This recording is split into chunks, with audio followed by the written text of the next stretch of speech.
Hello guys, today we are going to discuss this problem, single number 2.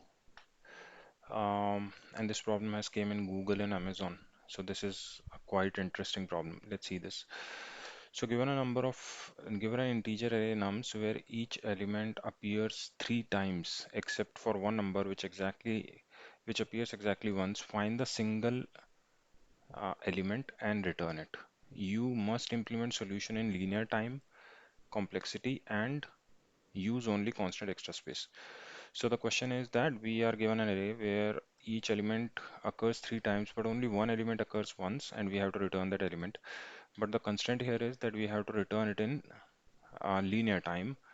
That is, the time complexity should be O(n), and the complexity should be O1, extra space. Only use constant extra space, that is O1 all the time. For example, here if we can see zeros appears 3 times, 1 appears 3 times, 99 appear 1 time. So we need to return 99. So what are the different approaches for it? Okay, let's come to the board and see it. Okay, let me take the test case for this one here. So we have this test case. One approach can be we can take a min heap. In min heap, we can have count and the number, right? So in min heap, if we have a count, for example, if we count -2, so the count will be 3, comma, number will be -2. Then we'll have another entry for 1, whose count will be 3, 1. Then we'll have another entry for 4, whose count will be 3, and the number will be 4.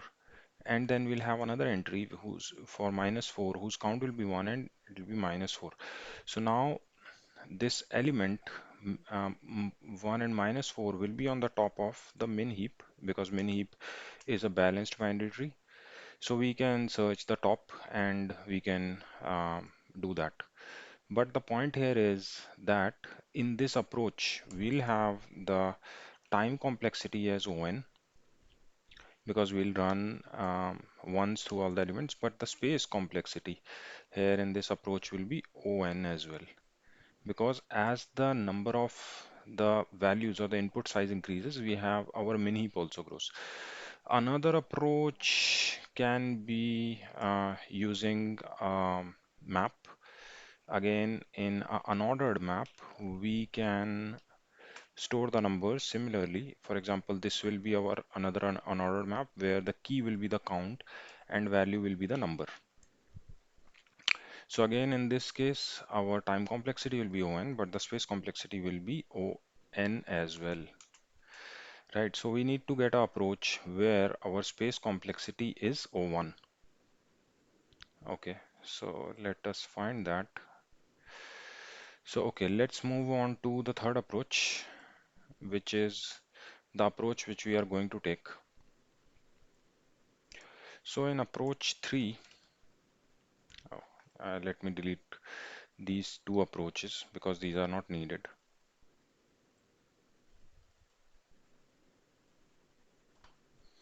In approach 3, we are going to take a 32 sized integer array. So for example, we'll take an integer array which will initialize to 0. For example, this one, and it will go till the 32 elements. Then what will happen is we will find, uh, let me take a simpler example. Let me take 2, 2, 2, and 3. Or maybe let me take it as 6, 6, 6, and 3. So the binary representation of 6 is 101, and binary representation of 3 is 011. 2 raised to power 0, 2 raised to power 1. Yes, correct. So now what will happen is we will convert all these numbers into the binary representation. So 6 will be converted. So first 6 will be converted to this. The second 6 will be converted to same. Third 6 will be converted to 101. Is it 101, 2 raised to power 0, 2 raised to 1, 2 raised to power 2, 4? It is 110. Sorry, pardon me. It is 110. 6 is 110. Okay. So now what we'll do is we will sum up all the ones in all the numbers and we'll store it in this 32-bit, 32 sized element array. So here, if we see here, um, at index 2, we have 3 elements. At index 1, we have 4 elements. At index 0, we have 1 element, right? Because we see that at index 0, we have only 1, but at index 2, we have 4 ones, so this summed up to 4. At index 2, we have 3 ones, so it summed up to 3. So the array will become something like 1, 4, and 3. And all rest of elements will be 0, 0, 0, 0, and so on, right? Okay. Now what will happen? We will this let's say we say it as array. Then we will bitwise then we will mod this array with 3. I'll tell you why we are modding with it with 3. So when we'll mod it with 3, so 1 mod 3 will be 1, 4 mod 3 will be 1, and 3 mod 3 will be 0, and 0 mod 3 will be 0. All others are 0, right? And finally we'll just add the the the positional values of all the ones. So what we'll do, this is our index 0, this is our index 1, 2, 3, and so on, right? So what we'll do 2 raised to power 0, let me 2 raised to power 0 plus 2 raised to power 1 plus 2 raised to power wherever we have only ones, we'll power those indexes. So here what we find is this value is 3 because 2 raised to power 0 is 1, 2 raised to power 2 is 3. So this is how we are going. So why it happened? Let's see that as well. So whenever we'll have a 3, a single digit number in the input array, that number will have, so for example, we have 3 same numbers, right? So we'll have the 3 same digits, for example, 1, 1, and 1. So this will add up to 3 all the time. If we have, let's suppose, let me take another example. If we have another,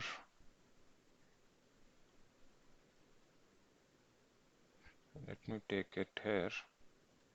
If we have another array, something as 8, 8, 8, and 2. So 8 will, the binary representation of 8 is 1, 0, 0, 2 raised to power 0, 2 raised to power 1, 2 raised to power 2, 2 raised to power 3, correct? And this 8 will also have it 1, 0, 0. This 8 will also have it 1, 0, 0.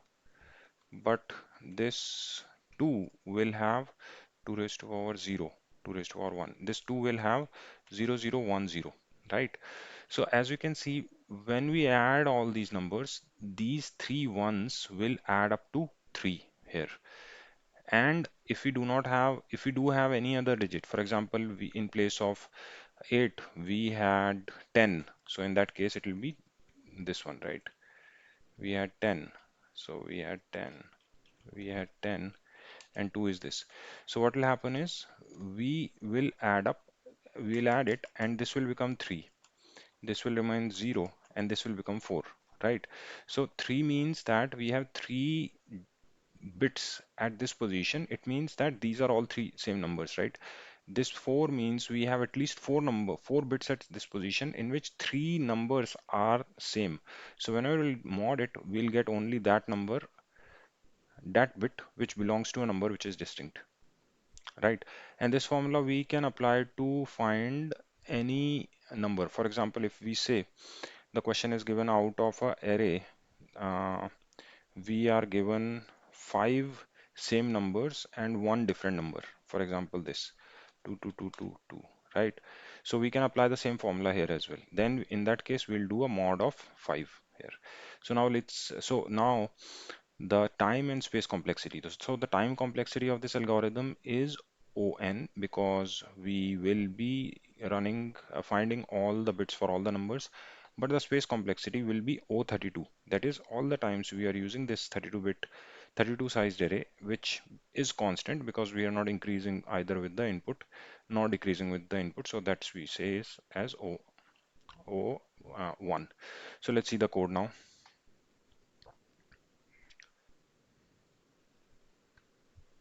Okay, let me go to the C++ code. Okay, so in C++ code, we have taken a bit array whose size is 33 because 2 raised to power, because the first index, which is 0th index, we have ignored it and we'll be starting from 1. Then for all the nums, um, all the elements or all the values, all the numbers in the nums, we have taken a lambda function. And for each in nums, we will be doing from beginning to end. So first of all, we'll be calculating the absolute. I'll just tell you why we are taking the absolute. So for this -2, it becomes 2. And then we are going to populate our bit array with all the number of bits this 2 has. This is very simple logic that we'll do a AND of the number with A. We shift A by 1 bit every time. So how we actually calculate it, let me just show you. So if we want to calculate bitwise how many bits are there in, let's suppose 10, which is equal to 1010. So what we'll do is we'll take A as 1 and we'll do a bitwise of it. So 0001. So bitwise of this will be, we'll do a bitwise AND. So its result will be what? Its result will be 0, 0, 0 and 0, right? So there is no bit at position 0. Then we'll do left shift A. We'll left shift A. So A will now become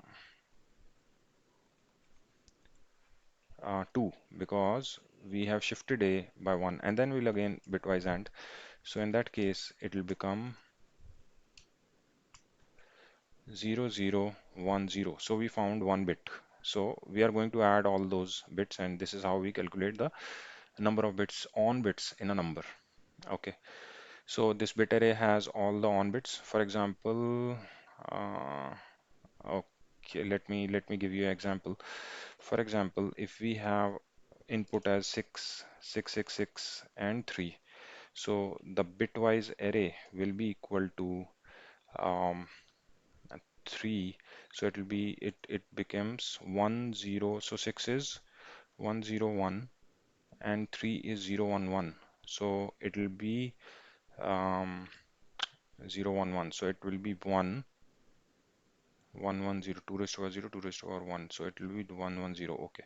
So it is 1, then it is 4, and then it is 3, and then all zeros, right? Because we have 1 1 at index 0, we have 4 ones at index 2. These will happen for all the 6, and we have only 3 ones at index 2. This one, because for 3 we'll have 0, the all ones will only be for 6. Okay, we have this bit array. Now we have mod this bit array. So after modding this bit array, we'll get it something like this. This will become definitely 0. This will be 1 and 1. Okay. Now we are we find the number now, that is 2 raised to power I minus 1. So in this case, our actual number, for example, in this one, we are going to find it as 4. So now we are handling the negative number, that we are counting the number in the input.